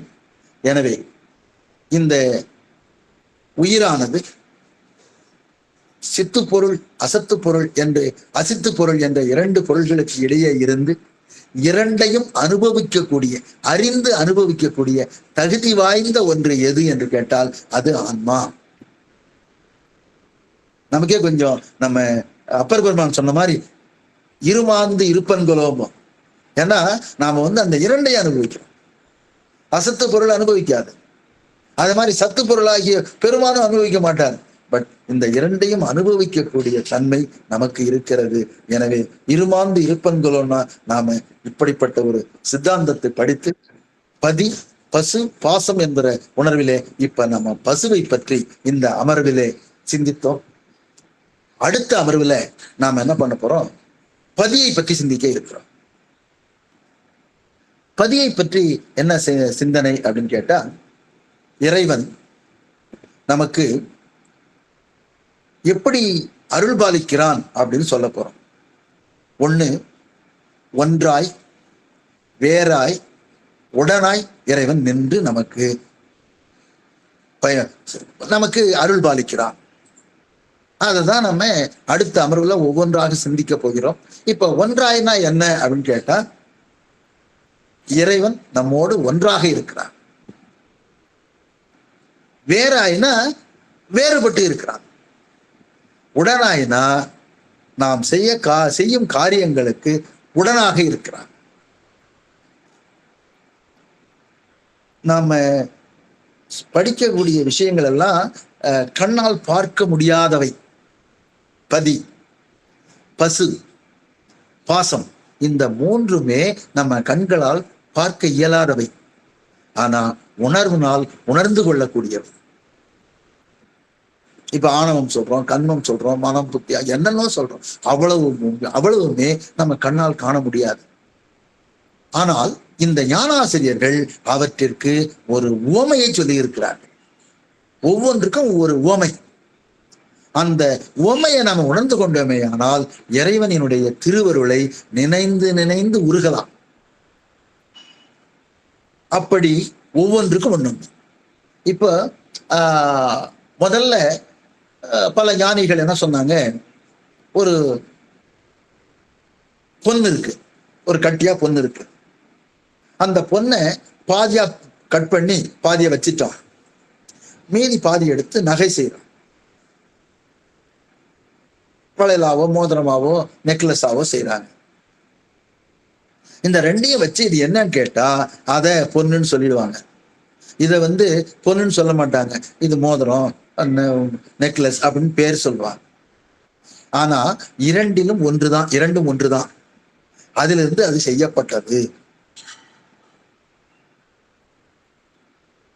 அது பரமாத்மா, இது ஜீவாத்மா அப்படின்னு ஒரு பெரியவர் சொன்னார். அது பரமாத்மா, இது ஜீவாத்மா அப்படின்னு சொன்னார். எனவே எல்லாமே பரமாத்மாவிலிருந்து வந்தது அப்படின்னு ஒரு கொள்கை. அப்புறம் இன்னொரு அறிஞர் சொன்னார், அது வேற இது வேற. பரமாத்மாங்கிறது அது தனி, இறைவன்கிறது தனி, நம்மை போன்ற உயிர்கள்ங்கிறது தனி, அதுவும் இதுவும் வேறு வேறுன்னு சொன்னார். அப்ப ஒன்றுன்னு சொன்னவர் ஒருத்தர், வேறு வேறுன்னு சொன்னது ஒருத்தர். முன்னோர் என்ன சொன்னாரு, ஒன்றாவும் இருந்தாரு வேறாவும் இருக்கிறாரு அப்படின்னு சொன்னார். அப்ப ஒன்றாயிருத்தல், வேறாயிருத்தல், ஒன்றாகவும் வேறாகவும் இருத்தல் அப்படின்னு 3 கொள்கைகள் பேசப்பட்டன. ஆனா நம்ம சித்தாந்தம் படித்தவர்கள், சித்தாந்தத்தை சொன்னவர்கள், இறைவன் அவங்கெல்லாம் ஒன்றாயிருந்தார், அவ்வளவுதான், வேறாயிருந்தார், உடனாக இருந்தார் அப்படின்னு சொன்னாங்களே ஒழிய இந்த 3மாக இருந்தார் அப்படின்னு சொல்றதுதான் சித்தாந்தம். ஒன்றாயும் வேறாயும் உடனாயும் இருந்தார் சிவபெருமான் இருந்து நமக்கு அருள் பாலிக்கிறார். ஒரு எடுத்துக்காட்டு சொல்றோம்னா, ஒரு தாய் தன்னுடைய குழந்தைக்கு பால் ஊட்டுகிறாள். அப்ப தாய் தனியாகவும் குழந்தை தனியாகவும் இருந்தா தான் பால் ஊட்ட முடியும். அப்ப அவர்கள் வேறாக இருக்கிறார். தன்னுடைய மடியிலே வைத்து அந்த குழந்தைக்கு பால் ஊட்டுகிறாள். அப்ப ஒன்றாக இருக்கிறாள். அது பால் குடிச்சுக்கிட்டே கையை அப்படியே வெளியில தொழாவுது. ஒரு பொம்மை முன்னாடி இருந்தது, இப்போ கொஞ்சம் அது கைக்கு எட்டலை. அந்த அம்மா என்ன பண்றாங்க, அதை கொஞ்சம் குனிந்து அந்த குழந்தைக்கு கைக்கு அந்த பொம்மை எட்டுமாறு செய்கிறார்கள். இது உடனாக இருக்கு. ஆக ஒரு தாய் ஒன்றாகவும் வேறாகவும் உடனாகவும் இருப்பது போல பெருமான் எல்லா உயிர்களோடும் ஒன்றாகவும் வேறாகவும் உடனாகவும் இருக்கிறார். உடனாக இருத்தல்னா தொழிற்படுத்துகிறார்னு அர்த்தம். தொழிற்படுத்துகிறார். நம்ம என்ன செய்கிறோமோ அதுக்கு அவரும் உடனிருந்து செய்வது போல செய்கிறார். ஆக இந்த பதியினுடைய இயல்பு ஒன்றாக வேறாக, ஒன்றாகவும் வேறாகவும் உடனாகவும் இருந்து செயல்படுகிறார். உயிருக்குரிய, அதாவது உயிருக்குரிய இயல்பு சார்ந்ததன் வண்ணமாம் தன்மை. எதோட சேர்கிறோமோ அதே போல நம்ம உயிரும் செயல்படும். அதான் சார்ந்ததன் வண்ணமாம் தன்மை அப்படின்னு சொல்லுவார்கள். அதுதான் நம்ம சொல்லியிருந்தோம். இந்த தத்துவங்களோடு சேர்ந்து அது அதுவாய் மாறிவிட்டது அப்படின்னு சொன்னோம். தத்துவங்களோட அதனாலதான் நம்ம பெரியவர்கள் என்ன சொன்னாங்க, வழிபாட்டின் போது குரு லிங்க சங்கமம். சங்கமம் என்னால் அடியார்களோடு இணங்கி இருத்தல், அடியார் கூட்டத்தில் நடுவில் இருத்தல். அப்படி அடியார் கூட்டத்தில் நடுவிலே இருந்தால் நமது சிந்தனை சிவ சிந்தனையாகவே இருக்கும். நமது பொழுது சிவ பொழுதாக கழியும், அவ பொழுதாக கழியாது. அதனால தான் ஔவையார் சொன்னாங்க, நல்லாரை காண்பதுவும் நன்றே, நலம் மிக்க நல்லார் சொல் கேட்பதுவும் நன்றே, நல்லார் குணங்கள் உரைப்பதுவும் நன்றே, அவரோடு இணங்கி இருப்பதும் நன்று. அப்ப நல்லாரோட இருக்கணும், நல்லாரை பார்க்கணும், நல்லாருடைய சொல்ல கேட்கணும், நல்லாருடைய குணங்களை சொல்லணும். ஆக அப்படி இருந்தோம்னா அவரோடு இணங்கி இருத்தல் நல்லது. அதையே அவங்க எதிர்மறையாகவும் ஔவையார சொன்னாங்க, தீயாரை காண்பதும் தீதே, திருவற்ற தீயார் சொல் கேட்பதும் தீதே, தீயார் குணங்கள் உரைப்பதும் தீதே, அவரோடு இணங்கி இருப்பதும் தீது. ஆக நாம் அடியார் கூட்டத்திலே இருந்தோமே ஆனால் அதெல்லாம் குரு லிங்க சங்கம வழிபாடுன்னு சொல்றோம். அங்க சங்கமம் அப்படிங்கிறது. அதனால தான் அபிராமி பட்டர் சொல்லுவார், 16 பேர்கள் சொல்லிட்டு கடைசியில என்ன சொல்லுவார், பெரிய தொண்டரோடு கூட்டு கண்டாய்பார். அந்த கலையாத கல்விங்கிற பாடல்ல, தொலையாத நிதியமும் கோணாத கோலும் ஒரு துன்பம் இல்லாத வாழ்வும் துய்யனின் பாதத்தில் அன்பும் உதவி பெரிய தொண்டரோடு கூட்டு கண்டாய். ஆக அடியார்களுடைய கூட்டத்திலே என்னையும் நடுவாக வைத்திருப்பாய் என்று சொன்னதற்கு காரணம் இந்த உயிரினுடைய தன்மை. உயிரானது சார்ந்ததன் வண்ணமாம் தன்மை. எதை கூட எதனுடன் சேருகிறதோ அந்த தன்மையை பெறும். எனவேதான் சில பேர் சொல்லுவாங்க, நான் என்னுடைய நண்பருக்காக இந்த கெட்ட செயலை கற்றுக்கொண்டேன் அப்படின்னு சொல்லுவாங்க. ஆனா பிடிக்கும்போது அது நல்லா இருக்கும். ஆனா அப்புறம் அந்த தீய பழக்கம் இவரை விடாது. அதனால தான் தீயாரை காண்பதும் தீதே. இன்னொரு தனிப்பாடல் உண்டு, கொம்புளதற்கு 5, குதிரைக்கு 10 முழம், வெம்புகரிக்கு 1000 தான் வேண்டுமே, அம்புவியில் தீங்கினர்தம் கண்ணில் தெரியாத தூரத்தே நீங்குவதே நல்ல நெறி. கொம்பு உள்ள மாட்டுக்கு 5 முழம் தள்ளி நின்னா போதும், யானைக்கு 10 முழம் தள்ளி நிற்கணும். கொம்புளதற்கு 5, குதிரைக்கு 10 முழம் தள்ளி நிற்கணும். யானை பார்த்தீங்கன்னு வச்சுக்க ரொம்ப தூரம் நிற்கணும். ஏன்னா அது திடீர்னு மதம் பிடிச்சிச்சுன்னா எவ்வளவு வேகமா வரும்னு தெரியாது. அதான் அந்த பாட்டு சொல்றாங்க, கொம்புளதற்கு 5, குதிரைக்கு 10 முழம், வெம்புகரிக்கு 1000 தான் வேண்டுமே, அம்புவியில் தீங்கினர்தம் கண்ணில் தெரியாத தூரத்தே நீங்குவதே நல்ல நெறி. அப்படி நீங்கி இருந்தால் நன்னெறிகள் நமக்கு வசப்படும், நமக்கு பழக்கமாகும். எனவே இந்த அமர்விலே நாம் பதியினுடைய, அதாவது பசுவினுடைய தன்மை பகுத்தறிவது, சார்ந்ததன் வண்ணமாம் தன்மை,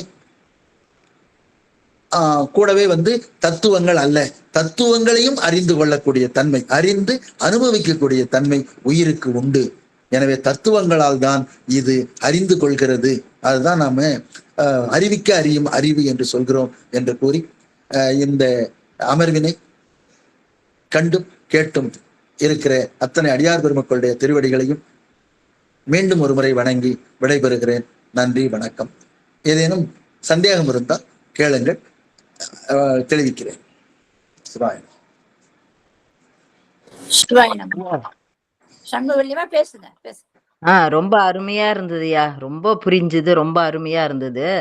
இதையா நம்ம சிவனுக்கு வந்து படைக்கிறோம் இல்லைங்களா, தேங்காய் பழம் அதெல்லாம் சிவன் வந்து ஏத்துக்க மாட்டாரு அப்படின்ற மாதிரி சொன்னீங்கல்ல, அவர் வந்து கேட்கல ஐயா.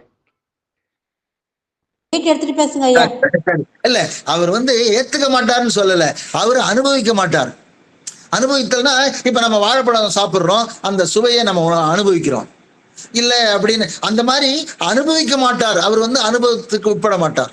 அதுதான் நான் சொல்றேன் ஒழிய ஏத்துக்க மாட்டாருன்னு சொல்ல, ஏத்துக்கிறார். அதாவது நாம வந்து நம்மளுடைய நமக்கு இப்படி எல்லாம் நன்றி நமக்கு உதவி செய்திருக்கிறாருன்னு நம்ம நன்றி காட்டுவதற்காக செய்கிறோமே தவிர, அவர் வந்து என்னன்னா அவரு எல்லாத்தையும் அறிந்திருக்கிறார்.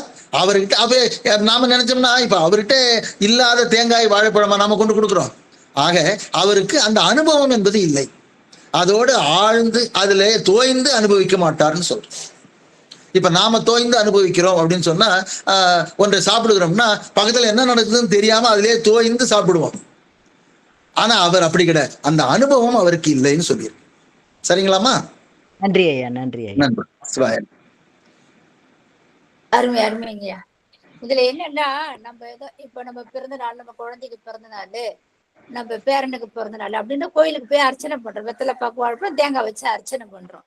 நம்மளுடைய பூர்த்தி இறைவன் வந்து நம்ம செய்வான்ற ஒரு பிரதி எதிர்பார்ப்போட தான் போய் எல்லாம் செஞ்சுட்டு இருக்கோம் தவிர, அவர் பெருமான் என்ன கேட்கிறாரு, அன்பால வழிபடுங்க, எங்களுக்கு இதுதெல்லாம் தேவையில்லை, இதுதான் வேணும், இந்த மாதிரி இந்த அடுத்த நிலைக்கு நம்ம போகணும். சும்மா இந்த வழிபாடு இந்த பக்தி இப்படியே போயிட்டு இருக்க கூடாது. இந்த 36 தத்துவம் படிக்கிறேன்னா, இப்ப தத்துவத்தெல்லாம் உணர்ந்துட்டோம். 36 தத்துவம் என்னன்னு பையன் அவ்வளவு அழகா இவ்வளவு கேக்குதெல்லாம் உங்களுக்கு படிக்க சொல்றதுன்னா, இதை புரிஞ்சு அடுத்த நிலைக்கு போங்க. அதான் கடைசியில இப்ப சொல்லிட்டாரு பாரு, நீ அப்படின்னு அந்த பாடல் கடைசி பாடல்ல சொன்னாரு பாருங்க, இந்த தத்துவம் எல்லாம் விடணும். தத்துவம் 6 சுவையும் அறிஞ்சு அவ எல்லாத்தையும் நம்ம அறிஞ்சு ஒவ்வொன்னையும் அறிந்து பகுத்தறிவு, அப்பதான் பகுத்தறிவு.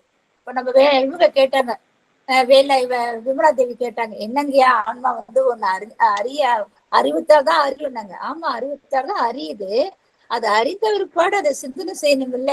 இது நிலைத்த பொருளா, இந்த நிலை இல்லாத பொருளா, சத்து பொருளா, சித்து பொருளா அப்படின்னு தெரிஞ்சுக்கணும் இல்ல. இப்பதான் அதுதான் இந்த 36 தத்துவத்தினுடைய சிறப்பே.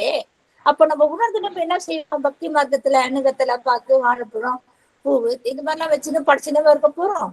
அடுத்த நிலைக்கு போகணும்னா அன்பால வழிபடணும், அது தியானம் பண்ணணும், தவம் பண்ணணும், உடம்பை உருக்கணும், மெய்யை உருகணும் அப்படின்னு தான் மாணிக்கவாசகர் பெருமாள் ஒவ்வொரு பாடலையும் சொல்றாரு. இப்ப இந்த மாதிரி கேள்விதான் நம்ம ஐயா பகவான் கூட கேட்டாரு. விளக்கு ஏத்தனா எந்த பக்கமெல்லாம் விளக்கு ஏத்தணுமா, இந்த கதையெல்லாம் நீங்க கேட்கவே கூடாதுன்னு சொல்லிட்டாரு. இந்த 24 சித்தாந்தம் படிக்க வரல, சாமி கிழக்கு பக்கம் ஏத்தனா விளக்கு, தெற்கு பக்கம் நல்லதா, இந்த கேள்விக்கு இடமே இல்ல அப்படின்னு அவர் எடுத்துமே அந்த கதையில. அப்ப எதுக்கு எந்த தீபப்படின்னு இருக்கான் அதை நினைச்சு வழிபாடு செய்யணும். கிழக்கு ஏத்த நல்லதா, ஏத்தன நல்லதா, 2 திரி போட்டி ஏத்தன மாதிரி ஒரு கருத்தெல்லாம் தேவையில்லை. அது 36 தத்துவம் பதிலுடைய நம்மளுடைய அப்படின்னு ஒவ்வொரு வகுப்புடைய தத்துவம். கடைசி ஒரு நாள் வந்துட்டு கேட்ட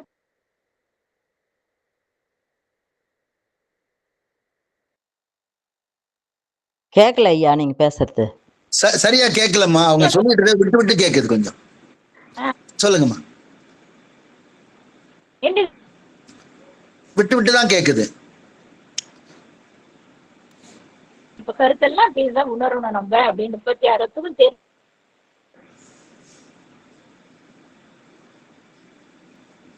ஒரு வகுப்பு வந்தா புரியாது, எல்லா வகுப்புக்கும் வரும்.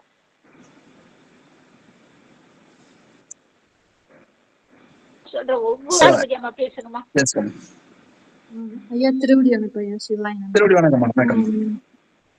உலகத்துல உள்ள உலக பொருளையும் அந்த தத்துவங்களையும் எல்லாத்தையும் உள்ளடக்கியது சிவபெருமான். அவரு அறியணும்னு அவசியம் இல்லை. நம்ம தான் அதை நமக்கு தான் அந்த ஆன்மாவுக்கு மட்டும்தான், அதாவது நம்மன்னா உடம்பு இல்ல, ஆன்மாவுக்கு தான் அதை அறியக்கூடிய தன்மை இருக்குன்னு சொன்னீங்க ஐயா. இப்ப அதுக்காக இதழ் புறக்கருவிகள் அகக்கருவிகள் எல்லாமே நமக்காக கொடுத்துருக்காங்க. அந்த அந்த தத்துவங்கள் அத்தனையும் நம்ம தான் அதுல இருந்து படிப்படியா நம்ம உணர்ந்து மேல வரணும் அந்த தத்துவங்களை. இப்ப என்னன்னா, இப்ப நம்ம சுவைக்கிறோம் இது பண்றோம் அப்படின்னா அந்த சுவை அதை எதுவுமே அறியாது. நம்ம தான் அந்த சுவையை உணர்ந்து நம்ம தான் அதை அறிஞ்சுக்கிறோம். அதே மாதிரி தத்துவங்கள் இருக்கு, அந்த தத்துவங்களுக்கு அது தெரியாது. நம்ம தான் அந்த தத்துவங்களை உணர்ந்து நம்ம அதுக்குள்ள இருந்து வெளியே வரணும்னு சொன்னீங்க ஐயா. கடைசியா என்னன்னா, எனக்கு ஒரே ஒரு ஐயங்க ஐயா, அந்த தத்துவங்கள் அத்தனையும் கடந்துட்டு நம்ம கடைசியா சிவபெருமான நம்ம மனதுல நிறுத்தி அவர் அடி சேரணுங்கிறத மட்டும் நம்ம நினைச்சுக்கணும். அப்படிதானங்க ஐயா? உலக பொருள் நுகர்ச்சி எல்லாத்தையும் விட்டுட்டு. ஆமா ஆமாங்கம்மா. அதாவது அந்த இதெல்லாம் இன்ப துன்பங்கள் எல்லாம் இதனால வர்றது, நமக்கு வர்ற கண்மங்கள் அல்லது இன்ப துன்பங்கள் அனைத்துமே இந்த தத்துவ கூட்டத்தினால வர்றதுதான். ஆனால் அது அப்படி இல்லை, எல்லாம் முற்றறிவு உடையதுங்கிறதுனால அது இன்பமே. ஆனால் உயிரினுடைய இயற்கையே அதுதான். அந்த அறிவுடைய பொருள் அறிவுடைய பொருளோட தான் சேரணும். அப்படி முற்றறிவோடு சேர்ந்தால் நாமும் அந்த சிவ அனுபவத்தை பெறுவோம், சிவ அம்சத்தை பெறுவோம். அதனால தான் நம்ம வீடு, அதனால தான் அதை வீட்டு நிலைன்னு சொல்றோம். இவற்றையெல்லாம் விடுதல் தான் வீட்டு நிலை, வேற ஒண்ணும் இல்லை. விடுதல் வீடு எப்படி கேடுன்னு சொல்றோம், அந்த மாதிரி விட்டுட்டு இங்க வர்றோம். இது தத்துவங்கள் எனக்கு உரியன அல்ல, எனக்கு உரியவர் அங்க இருக்கிறாரு. அதுக்கு பின்னாடி நம்ம சிவஞானபோதத்துல சொல்ல போறாங்க. என்னன்னு கேட்டா, ஒருத்தர் இளவரசன் காட்டுக்கு போகும்போது அந்த இளவரசன் வேடுவர்கள்ட்ட மாட்டிக்கிடுவான். அரசர் காணுன்ட்டு வந்துருவாங்க. ஆனா அந்த வேடுவர்கள் அந்த பையனை வளர்த்துக்கிட்டே இருப்பாங்க. அவங்க வளர்த்துட்டு இருக்கும்போது அந்த பையன் நினைச்சுக்குவான், நம்ம வேடுவர் நினைச்சுக்கிட்டே அவன் அந்த எல்லாத்தையுமே அங்கே அவங்களோட இருப்பான். ஆனா இவர் என்ன பண்ணுவார், போய் நீ உண்மையிலேயே அரசகுமாரன் அப்படின்னு தெளிவிச்சு இவங்களை அழைச்சிட்டு வருவாங்க குரு. அப்பதான் அவருக்கு நாம இப்படிப்பட்ட அரசனா அப்படின்னு தெரியும். அந்த இளவரசன் வேற யாரும் நாம தான் உயிர். அதை பின்னாடி நம்ம சொல்ல போற மெய்கண்டார் தன்னுடைய சிவஞான போதத்துல தம்முதல் குருவுமாகி அப்படின்னு சொல்லுவார். ஐம்புல வேடரின் அயர்ந்தனை வளர்ந்தன. நம்ம 5 புலன்கள்ங்கிற வேடர்களால வளர்க்கப்பட்டவர் நாம. நம்முடைய முதலான இறைவன் என்ன பண்ணுவாரு, குருவாக வருவார். தம் முதல் குருவுமாகி தவத்தினில் உணர்த்த அவர் உணர்த்துவார். அப்ப உணர்த்தும் போதுதான் நாம் நம்மை அறிந்து இறைவனோடு சேருவோம். அப்பதான் அனன்யம் இல்லை இன்மையால் அரணடி சேருமே அப்படின்னு வரும் அந்த பாடல், 8வது சூத்திரம். அதுல பாத்தீங்கன்னா நல்ல விவரமா அது அப்படி மேல போக போக இன்னும் கொஞ்சம் விளக்கமா தெரிஞ்சுக்கலாம். சரிங்களாம்மா? சரிங்க. சரிங்க ஐயா. அப்ப நம்ம உலக பொருள் எல்லாமே நுகர்ச்சிகள் எல்லாமே எதுக்காக கொடுத்தாருன்னா சார்ந்ததின் தன்மை. இப்ப அத்தனையும் நம்ம உயிர் சும்மா அப்படியே ஜட பொருளாதான் கடந்திருக்கும். இத்தனையும் நமக்காக கொடுத்த அந்த சிவபெருமான நம்ம அடையணும், சத்து பொருளான சிவபெருமான அடையணும். நம்ம அதுக்காக தான் இதை எல்லாமே கொடுத்திருக்காரு. நம்ம அதை நோக்கிதான் நம்ம பண்ணணும். இந்த மாதிரி உலக பொருள் நுகர்ச்சியை வச்சு நம்ம அந்த தப்பா இது பண்ணக்கூடாதுன்னு சொல்லி புரிஞ்சுக்கிட்டாங்க ஐயா. அப்புறம் ஐயா 63 நாயன்மார்கள்ல ஐயா எல்லாருமே பெருமானுக்காக எல்லாமே செஞ்சுதானங்க ஐயா அவங்க முக்தி அடைஞ்சாங்க. அப்போ அது பெருமான் ஏத்துக்க மாட்டாரு. ஆனா அதற்கான பயனை அந்தந்த ஆன்மாக்கு கொடுப்பாங்களா? ஆமா, செய்யக்கூடிய நல்வினைக்குரிய புண்ணியத்தை நல்வினை ஆன்மாவில புண்ணியமா பதியும் இல்லையா, அந்த புண்ணியத்துக்குள்ள இதை தர்றாரு. அப்படி அவங்க நல்வினை செய்யறாங்க, அவங்களுக்கு வினை பயன் கழிந்ததுனால இறைவனுடைய திருவடியை சேர்ந்துட்டாங்க. அவ்வளவுதான். அவங்க எப்பேற்பட்ட தடை வந்தாலும் கூட அவர்களுடைய தங்களுடைய கைங்கரியங்களிலிருந்து மாறவில்லை. தன்னுடைய உறுதிப்பாடு, இறைவனுக்கு இதை செய்யணும் அப்படின்னு இருந்தா எப்படிப்பட்ட தடை வந்தாலும் அவங்க அந்த உறுதிப்பாட்டிலிருந்து விலகவில்லை. அதே போல இறைவன் என்ன கேட்டாலும் தர்றது தயாரா இருந்தாங்க. அந்த சொல்லுங்க, எதிர்பார்ப்பு இல்லாம வாழ்ந்தாங்கன்னு சொல்லுங்க. எதிர்பார்ப்பு இல்லாமதான். அதான் அவர் சொல்லுவாரு, வீடும் வேண்டாவர் இல்லை, எனக்கு வீடு கொடுத்தா கூட எனக்கு வேணாம் பாரு. அப்பேற்பட்டவங்க அவங்க. அதாவது ரொம்ப நல்லா சொல்லுவாங்க, அந்த வீடுன்னு கேட்டா கூட ஓடும் செம்பொன்னும் ஒக்கவே நோக்குவார். அவங்களுக்கு ஓடும் ஒண்ணுதான், பொண்ணும் ஒண்ணுதான். அப்படி இருக்கிற எண்ணம் வந்த உடனே அதை வந்து பின்னாடி சொல்ல போறோம். இருவினை ஒப்புன்னு ஒண்ணு சொல்லுவாங்க. அந்த இருவினை ஒப்புல பாத்தீங்கன்னா நல்வினையும் அவங்களுக்கு ஒண்ணுதான், தீவினையும் ஒண்ணுதான். நல்லது செய்யறோம், கெட்டது செய்யறோம். அதாவது அவங்கள பொறுத்தளவுக்கு இன்பம் வர்ற காலத்துல அவங்க ஆடவும் மாட்டாங்க, துன்பம் வர்ற காலத்துல தோழவும் மாட்டாங்க. அப்படி இருக்கு. இரண்டு வினைகளுடைய பயனையும் சமமாக யார் நினைக்கிறார்களோ அவர்களுக்கு தான் இறைவன் முக்தி கொடுக்கிறான். அது இருவினை ஒப்புன்னு சொல்றோம். அந்த இருவினை ஒப்புங்கிற நிலையை அடைவதற்காகத்தான் இறைவன் இந்த தத்துவங்களை படிச்சு நம்மளை அனுபவிக்க சொல்றார். நம்ம அனுபவிக்கும் போது நமக்கு இருவினை ஒப்பு இந்த மாதிரி நூல்களை படிப்பதன் மூலம் சித்தாந்த பகுதி படித்தோம்னா நமக்கு அந்த எண்ணம் வரும். அப்படி வந்துடுச்சுன்னா நாம இருவினை ஒப்போட இறைவனை நாம நினைக்கிறோம். அப்படி இருவினை ஒப்பு வந்த உடனே சரி, இவருக்கு சரியான பக்குவம் வந்துருச்சு, அப்ப நமக்கு திருவருள் நம் மேல் விழும். அதுதான் சக்தி நிபாதம்னு சொல்ல போறோம். அப்ப சக்தி நிபாதம், மல பரிபாகம், இருவினை ஒப்பு, இந்த மூன்றும் உடனடியாக நிகழக்கூடியது, ஒன்னா நிகழ்ப்பது. அப்ப இருவினை ஒப்பு வந்த உடனே மலபரிபாகம் வரும். மலபரிபாகம் வந்த உடனே இது வந்துடும். மலபரிபாகம் சொன்ன, இருவினை ஒப்பு சொன்ன, இன்னொன்னு ஆமா சக்தி நிபாதம். இந்த சக்தி நிபாதம், அந்த சக்தி நம்ம மேல விழும்போது நமக்கு மலபரிபாகம் வந்துடும். ஆக மூன்றும் ஒன்றா நிகழ்றதுனால நமக்கு முக்தி நிலை கிடைச்சிடும். இதுதான் முடிந்த முடிவு. அதுதான் வந்து சித்தாந்தம் அப்படியே போய் கொஞ்சம் கொஞ்சமா ஸ்டெப் பை ஸ்டெப்பா சொல்லிட்டு போறோம். இப்ப பதியை உணர்ந்து கொண்டோம், பசுவை உணர்ந்து கொண்டோம், பாசங்கத்தை உணர்ந்து கொண்டோம். இப்ப பதியை நம்ம அடுத்த அமர்வுல நம்ம சிந்திக்கிறோம்.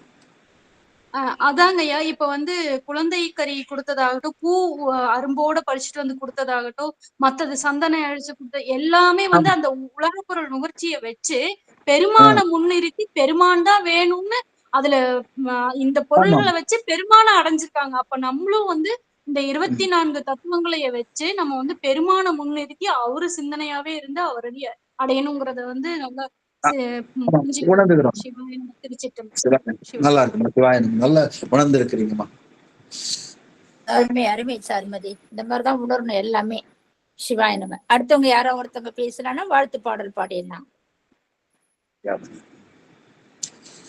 வாழ்த்து பாடல் பாடிடலாங்கய்யா. அடுத்தவங்களுக்கு அப்புறம் வாய்ப்பு கொடுக்கலாங்கய்யா. சிவாய நம.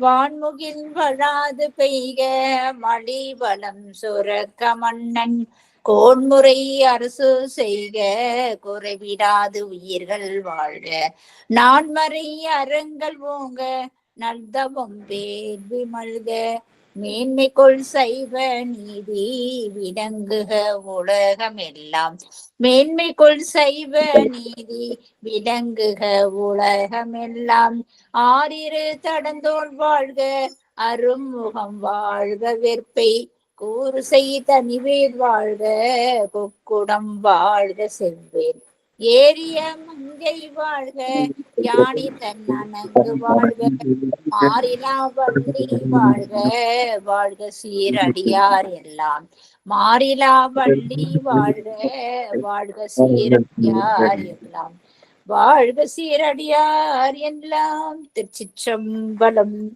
ஐயா, ஒரு சிறப்பு சொன்னீங்க. 36 தத்துவத்தை